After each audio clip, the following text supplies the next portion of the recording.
Hello my dear student, आपका आपके अपने यूट्यूब चैनल रियल टीचर में स्वागत है।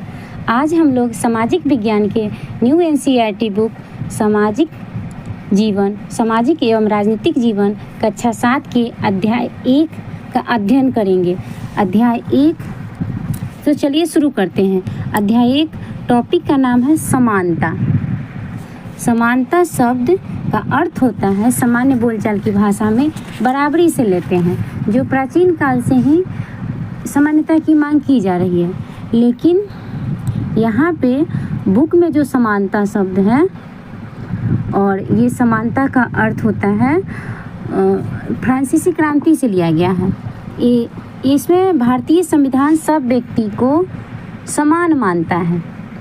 ये स्वतंत्रता, समानता और बंधुत्व, तीन जो शब्द हैं किससे लिया गया? फ्रांसीसी क्रांति से। कब? 1789 में। कब लिया गया? 1789 में। तो इस शब्द से इसमें जो इसका अर्थ होता है, जो समानता शब्द का, इसके अकॉर्डिंग, हमारे संविधान के अकॉर्डिंग, कि व्यक्ति चाहे वो पुरुष हो या स्त्री, किसी भी जाति को हो, धर्म, शैक्षिक एवं आर्थिक पृष्ठभूमि से संबंध रखते हों, वे समान माने जाएंगे। लेकिन इसके बाद भी हम यह नहीं कह सकते कि आज पूरी तरह जो है असमानता खत्म हो गया है। लेकिन भारतीय संविधान में सब व्यक्तियों की समानता के सिद्धांत को मान्य किया गया है। जहाँ पहले भेदभाव और दुर्व्यवहार से लोगों की रक्षा करने के लिए कानून नहीं था, अब अनेक कानून लोगों के सम्मान तथा उनके समानता के व्यवहार को सुनिश्चित करने के लिए मौजूद हैं। तो चलिए आगे बढ़ते हैं हम लोग। समानता को स्थापित करने के लिए संविधान में जो प्रावधान है उनमें से कुछ निम्नलिखित है। प्रथम, कानून की दृष्टि में हर व्यक्ति समान है। कहने का मतलब चाहे वो स्त्री, पुरुष, जो भी हो, किसी वर्ग, जाति, समुदाय से हो, सभी लोग कानून की दृष्टि में समान हैं।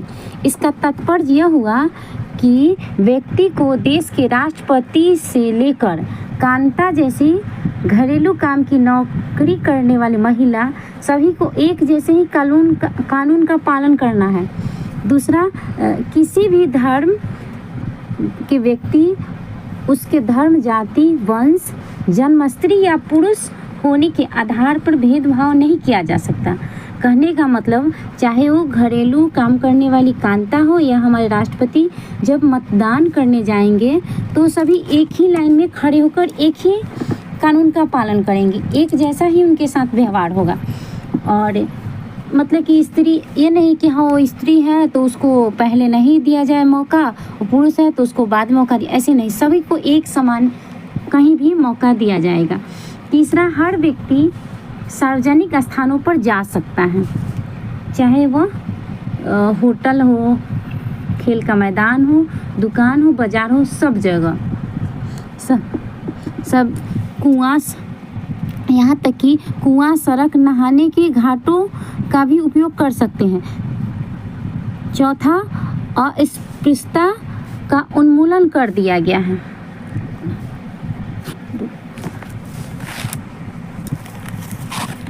अपराध अधिनियम अनुच्छेद मतलब कि 17 में जो है, अनुच्छेद 17 में इसका वर्णन है कि जो छुआछूत से संबंधित 1955 में पारित कर दिया गया है एक नियम। कि पहले एक समय था अंग्रेज़ों के समय कि देखा जाता था कि भेदभाव, बहुत तरह का भेदभाव दलितों के साथ किया जाता था, लेकिन इसको एक नियम बना दिया गया और अब ऐसी बात नहीं है। शासन ने संविधान द्वारा मान्य किए गए समानता के अधिकार को दो तरह से लागू किया है। जो शासन है, वो जो संविधान में जो माना गया है उसको दो तरह से लागू किया है। पहला कानून के द्वारा और दूसरा सरकार की योजनाओं एवं कार्यक्रमों द्वारा सुविधाहीन समाजों की मदद करके, दो तरह से किया है। कहने का मतलब है कि सरकार की कई सारे योजनाएं, जैसे आयुष्मान भारत योजना, जन वितरण प्रणाली योजना, 80 करोड़ लोगों को मुफ्त में, जिससे कोरोना काल से ही राशन मिल रहा है, ताकि अन्न के अभाव में किसी की मृत्यु न हो। ये सब किस लिए किया जा रहा है? इसलिए किया जा रहा है कि जो हमारे देश में समानता को, मतलब कि समानता हो। कानून के साथ साथ सरकार ने उन समुदायों के साथ सैकड़ों वर्षों तक असमानता का जो व्यवहार हुआ है, उनका जीवन सुधारने के लिए अनेक कार्यक्रम और योजनाएं लागू की हैं, जो मैंने पहले ही आप लोग को बताया है कि जन वितरण प्रणाली योजना, भारत मनरेगा, आयुष्मान भारत योजना, ये योजना यह सुनिश्चित करने के लिए चलाया गया है कि जिन लोगों को अतीत में अवसर नहीं मिला, अब उन्हें अधिक अवसर प्राप्त हो। इस दिशा में सरकार द्वारा उठाया गया एक कदम है मध्याह्न भोजन की व्यवस्था। ये भी एक समानता के अवसर को प्राप्त करने के लिए ऐसा किया गया है। इस कार्यक्रम के अंतर्गत सभी सरकारी प्राथमिक स्कूलों के बच्चों को दोपहर का भोजन स्कूल द्वारा दिया जाता है। यह योजना सबसे पहले किस राज्य में हुआ? तमिलनाडु से प्रारंभ किया गया।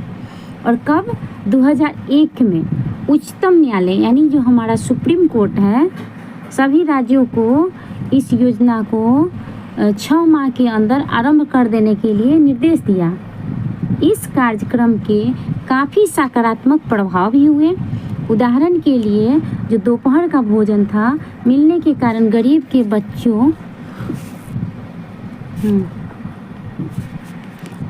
बच्चों ने अधिक संख्या में स्कूल में प्रवेश लेना और नियमित रूप से स्कूल जाना शुरू कर दिया। ये जो मध्याह्न भोजन योजना हुआ, इसका ये परिणाम था। शिक्षक भी बताते हैं कि पहले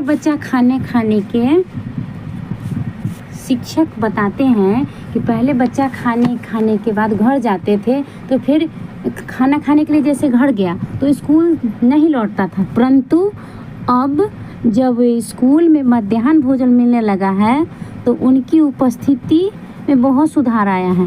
माताएं जिन्हें पहले अपना काम छोड़कर दोपहर में बच्चों को खाना खिलाने घर आना पड़ता था, अब उन्हें ऐसा नहीं करना पड़ता।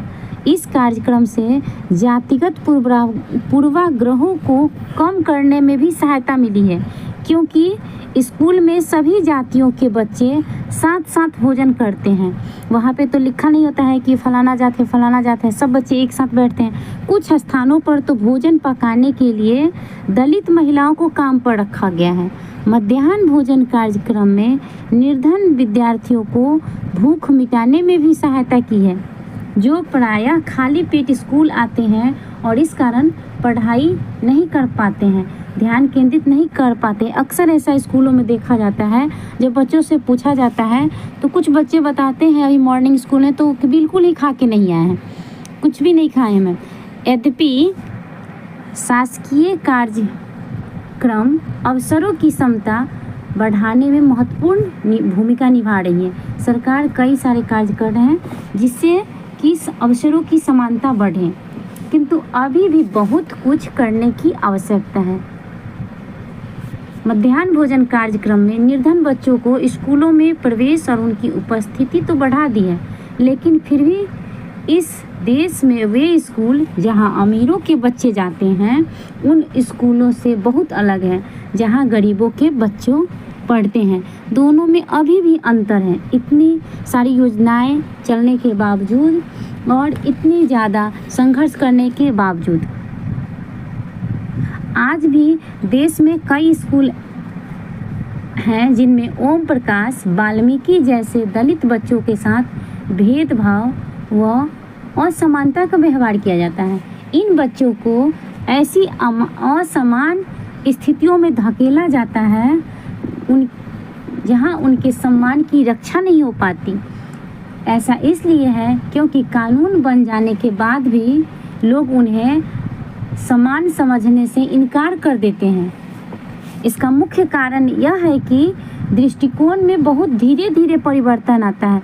कानून तो बन जाता है, हमारे समझ से कोई भी कानून बन तो जाता है, बट उसको फॉलो धरातल पे बहुत कम ही मात्रा में उतर पाता है।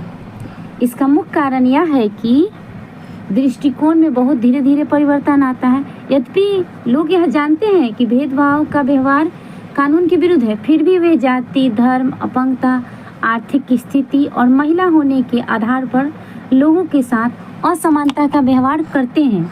वर्तमान दृष्टिकोण को बदलना तभी संभव है जब लोग यह विश्वास करने लगेंगे कि कोई कमतर नहीं है और हर व्यक्ति सम्मानजनक व्यवहार का अधिकारी है, चाहे वो बच्चा है, अमीर है, गरीब है, किसी भी जाति का हो, सभी एक समान है।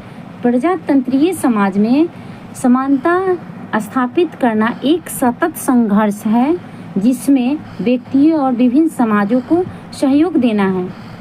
कहने का मतलब हमारा जो भारत है वो लोकतंत्र की जननी है और लोकतंत्र की शुरुआत भारत के ही बिहार राज्य के लिच्छवी गणराज्य से शुरू हुआ था।